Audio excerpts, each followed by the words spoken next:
So today you join me here in the Great Mountains in Cape Town with a car that was so special and so popular in terms of how it was modified in the late 90s to early 2000s, and takes me back to why I love Japanese tuning so much.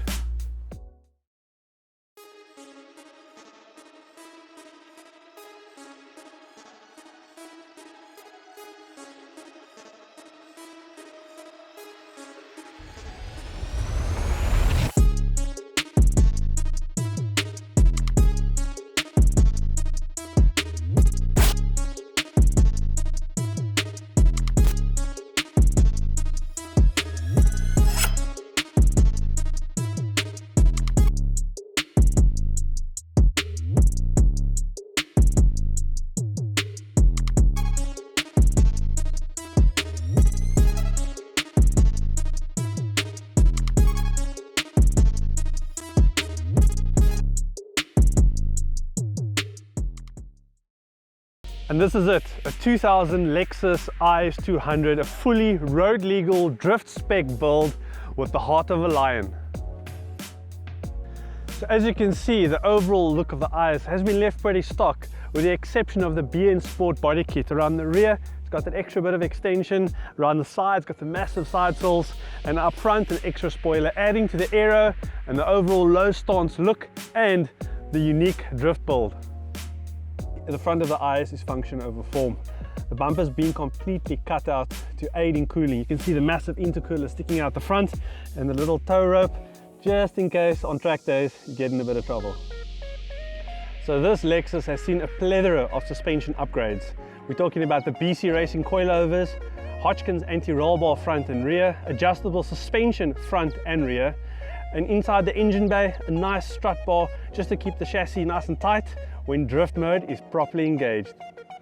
The rear of the car has been kept simple enough and encompassing with the entire overall design, with the exception of this 100mm tailpipe exit connecting to the 76mm exhaust system.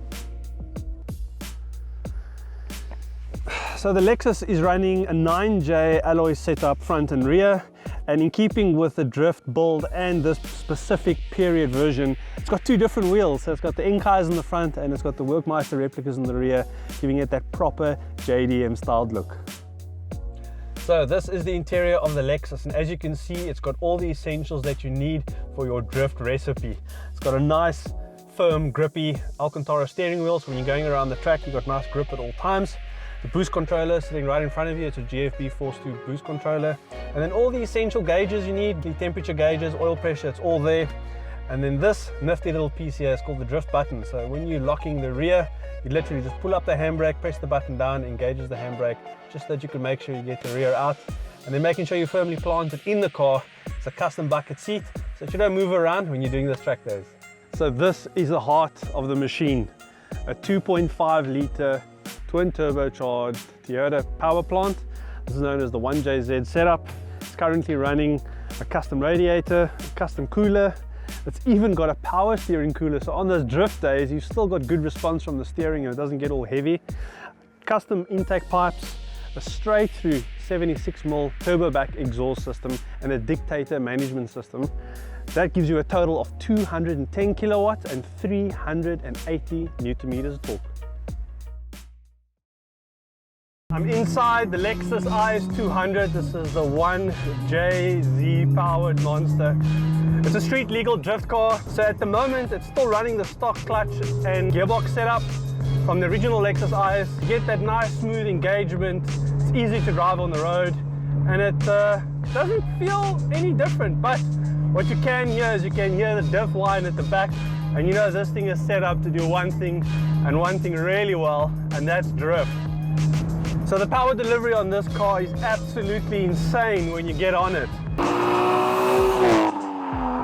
And you might think 210 kilowatts and 380 newtons is not a lot compared to a lot of the supercars out there.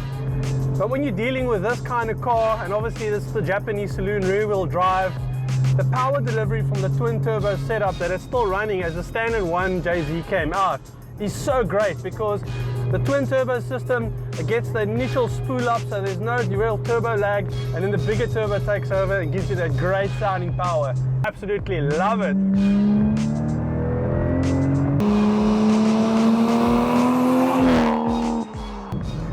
brake setup is still running a pretty much a stock IS setup with the upgraded pads just to make sure you get an extra bit of bite, and it works really well. So the suspension on this IS is really well sorted. As I mentioned before, it's got the BC Racing coilovers, adjustable front and rear suspension setup, and it really feels great on the road. It's not that bouncy, it's actually pretty comfortable, I must say. For a car that's set up for drift and for traction, it really works well. And the power delivery, it's so linear, and the suspension communicates to that power delivery so well that when you put your foot down, the power is right there.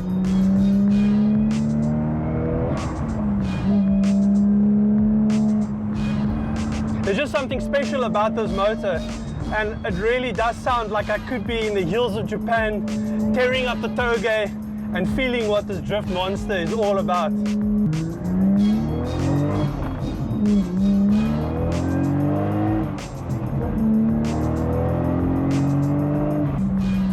This car has also been tuned with a really well delivered power setup. What I mean by that, so the dictator management system on here, it's an aftermarket ECU, so none of the standard ECU stuff from the original engine has been carried over.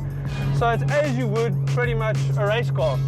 But the tuning's done really well, so that if you are running low RPMs, it's giving you a nice even performance. And then when you're on the track, it dumps in that extra little bit of fuel just to make sure everything's taken care of and you don't run into any issues.